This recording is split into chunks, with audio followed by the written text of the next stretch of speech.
Mən arzular dəfn etmişəm, xatirələr bastırmışam. Ürəyimdə baş qaldıran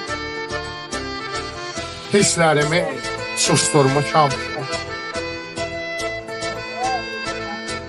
Sənə görə keçmişimin dəftərini bağlamışam.